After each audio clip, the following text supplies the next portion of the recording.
It is a luxury brand, but it has a purpose. It wants to say something, and otherwise, who needs jewelry? Well, the house is a four-generation company of jewelry makers. And my father, my grandfather, and before him, my great-grandfather started the company with the desire of very modern jewelry, especially for the Torino of the 1930s and 40s. My request was to bring a bit of a radical new expression. You can have different approaches, but I tend to have a sort of systems, especially, coming from a family of jewelers and having our own vocabulary, you tend to have a sort of style and systems that come back, and so there's an echo between each collection. And the more you do this, you become a professional, you see a shape, you see a pattern, and all of a sudden it's an earring, it's a bracelet.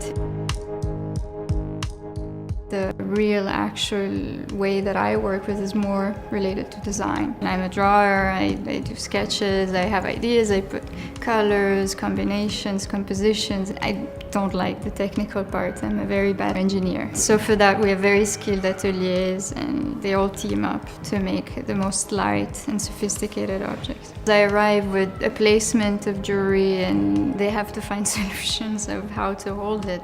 The role is to balance, because we work with the extreme traditional crafts, and for certain objects that are more simple, we don't want to work with the techniques that jewelry uses. We work more like architectures do inside of the studio. It's important that a product has a background, it has a history, but also a certain language that it offers.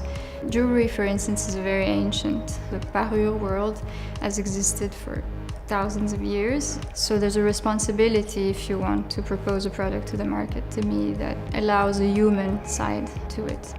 You want to create items that have a long existence. You have to think of a timeless perspective, but in the future.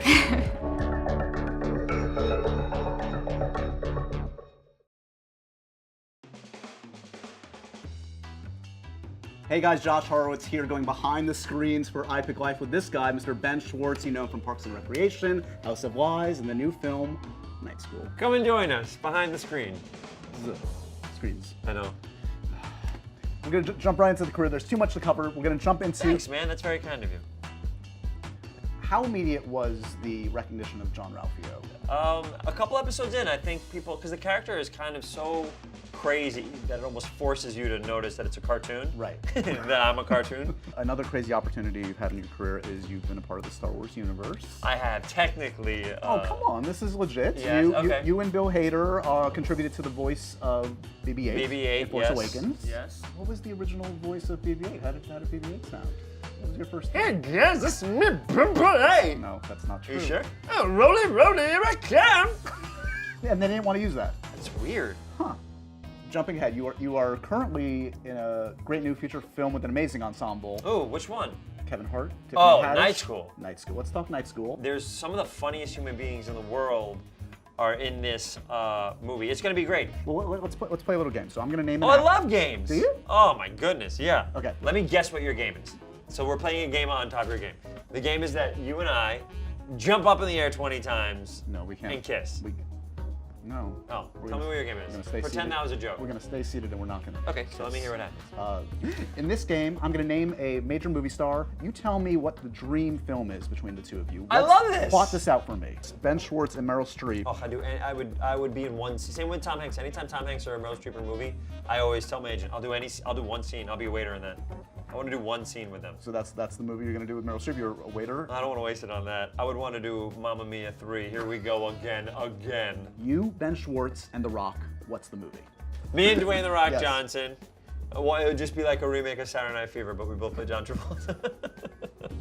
I like that. Oh no, I got it. yeah. Back to the Future, but he's Doc Brown. And I'm Doc Brown. Two Doc Browns. Doc Browns. What do you think of my movie called Two Doc Browns? About it, please. It's the great Ben Schwartz. Hey guys, thank you so much for having me. Enjoy the movie. Ladies and gentlemen, here's Coneheads. Hi, I'm Sherry Yard. I'm here to give you an insider's look at the food here at iPic. I hope you're hungry.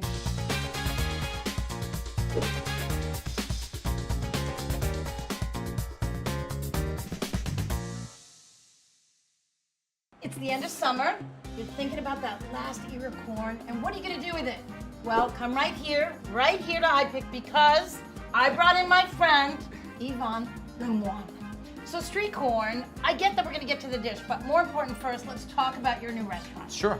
So we're opening a restaurant in New York City called Gitano. It means gypsy. in Gypsy? Spanish, yes. Gypsy, so it's amazing. this beautiful, magical, bohemian restaurant set in the jungle of Tulum that we're transporting to New York City. Okay, so how do we get started? All right, so we're gonna start with, we have Yukon Gold potatoes here that have been cooked, cooled, and then mashed. That's the base for the little croquette. All right, Okay, so we do- have mozzarella cheese.